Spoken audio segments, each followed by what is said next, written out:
To add a Trust Wallet to your browser, start by opening the browser of your choice, such as Google Chrome. In the address bar, type in trustwallet.com, which will direct you to a page with an option to access the Chrome Web Store.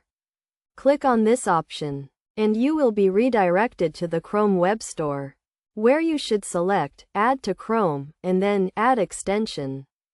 Once the Trust Wallet has been added to your browser, you can either import or recover an existing wallet, connect a hardware wallet, or create a new one by selecting the Create a New Wallet option.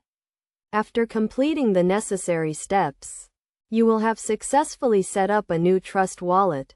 To access your wallet in the future, simply click on the Extensions option and select Trust Wallet, which will open a small window. If you have already set up a wallet, this window will appear immediately.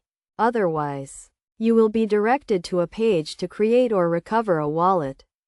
This process allows you to easily add and access a Trust Wallet from your browser.